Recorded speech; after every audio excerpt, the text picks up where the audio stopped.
This is my summary of the paper by Rudnytskyi titled The Role of Ukraine in Modern History, that was published in 1963. I read this as part of taking the course The Making of Modern Ukraine by Timothy Snyder, which is available for free on Coursera. Note that I have omitted lots of details to keep the summary short, and also note that I'm not a historian, so don't trust my reading of this too much. I'm sure the AIs can give you a better summary, but I'm doing this for my own learning's sake and hope you find it useful. All right, the first part of the paper is called The Setting of the Problem, and here's my summary of it. Western Europe has by and large experienced a millennia of continuous growth, while Eastern Europe has undergone periods of development repeatedly interrupted by subjugation and national breakdown. As is typical of Eastern European nations, Ukraine was ruled and inhabited by lots of different powers and peoples. We got the medieval Rus, Mongols, Lithuania, Poland, the Cossacks, the Russian Empire, and finally communist Russia. There are two types of nationalist movements that began in the 19th century. One ruled by the nobility and one ruled by new leaders, not necessarily noble. The one where the nobility basically continues its rule is called, quote, historical, while the one where new leadership emerges is called, quote, non-historical. It's important to note that, quote, non-historical does not mean that it doesn't have a rich and long history, just that it breaks with tradition. Even though Ukraine's leaders were in a sense new, they were descendants of the former Cossack officer class, so still somewhat noble, I guess. When there was conflict between the two, as there often was, the groups that were ruled by new leaders, which can be seen as more democratic, prevailed in the long run. Between 1840s and the revolution of 1917, there was an ongoing nationalist movement committed to Ukraine as a separate nation. For the most part, though, few people were actually involved in the movement, as the masses were by and large apolitical. However, the nationalist movement grew enormously from 1905 and, quote, erupted in 1917 as a nascent nation of over 30 million, end quote.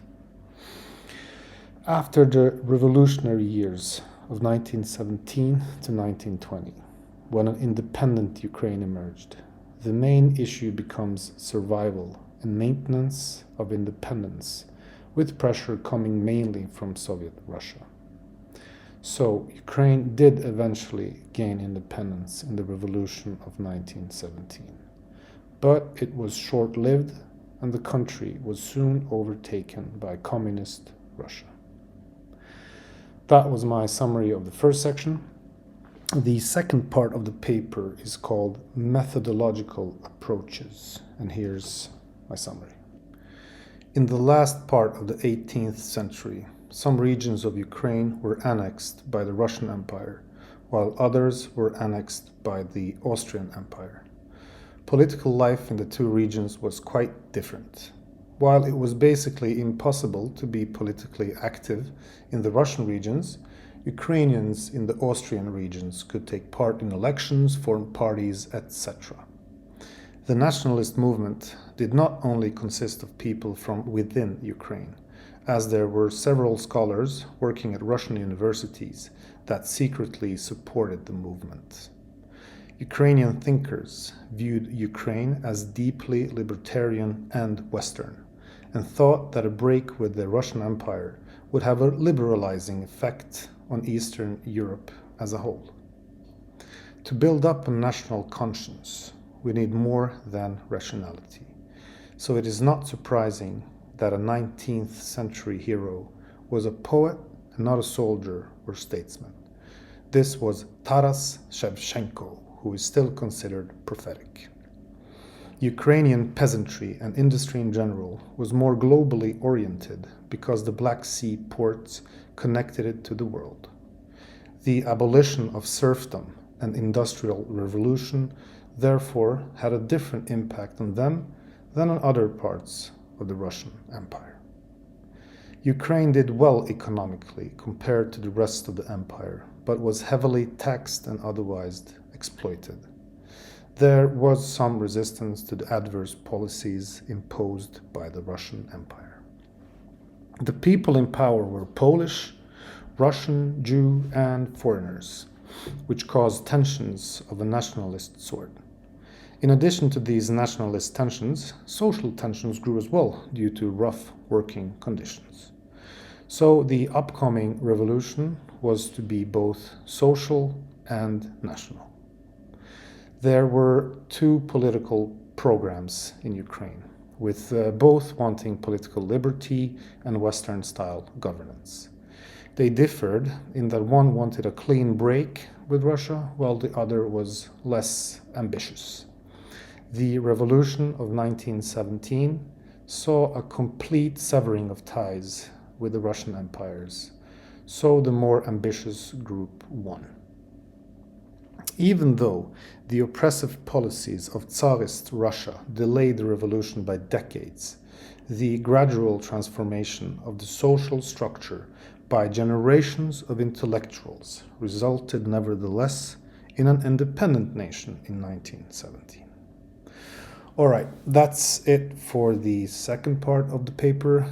The third and final section is called Regional Variations, and here's my summary. Not all regions had a pronounced nationalist movement, and we'll focus on the ones that were involved in nation-making and that were often ignored by Western scholars. The region east of the river Dnieper was called the left bank and was the geographic core of the nationalist movement. The nobility of the left bank developed ideas of political autonomy, while further northeast, the foundations of Ukrainian popular literature and other folk studies emerged. Both were important ingredients in the nationalist movement and were for the most part established at the first modern university that was located in Kharkiv, the capital of what was called Slobodian Ukraine.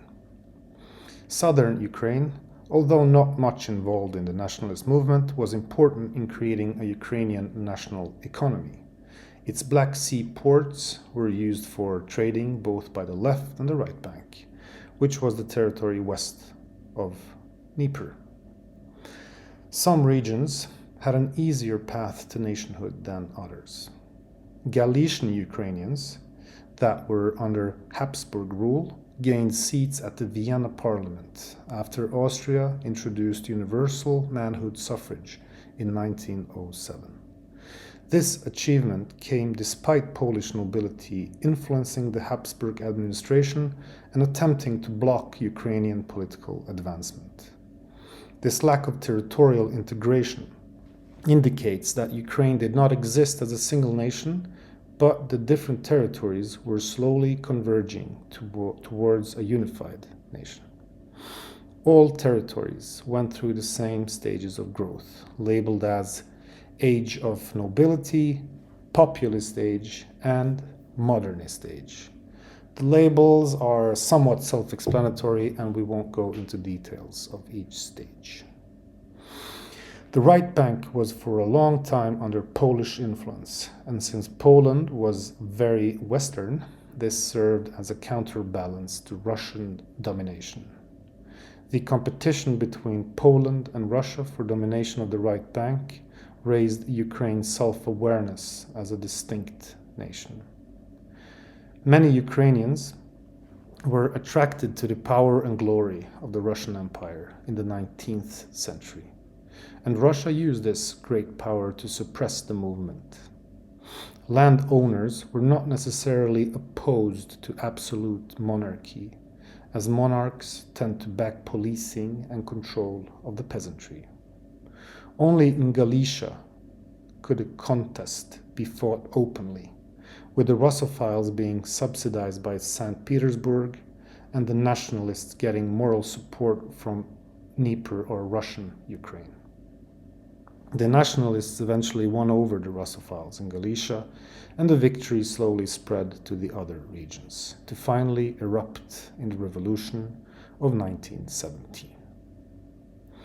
That's it. We've been through the whole paper. Now, finally, let me share some thoughts. Ukraine has a rich and complex history that can easily be mined to support basically any claim you want. You can easily find evidence that justifies an independent Ukrainian state, but you can also sift through the same history to, quote, prove the opposite. You don't have to be right, just convincing. This is one good reason to study its history, I think. That is to hopefully be better equipped at spotting bullshit. It reminds me of the history of my home country of Bosnia and Herzegovina. It too has a rich and complex history that was mined and weaponized during the war in the 90s. As for what explains the formation of nations, it seems to me to depend on a huge number of factors where it's hard to gauge their relative importance. Can we predict the formation of nations with any certainty? I don't know. Hopefully, my thinking will evolve and improve as I learn more. Thanks.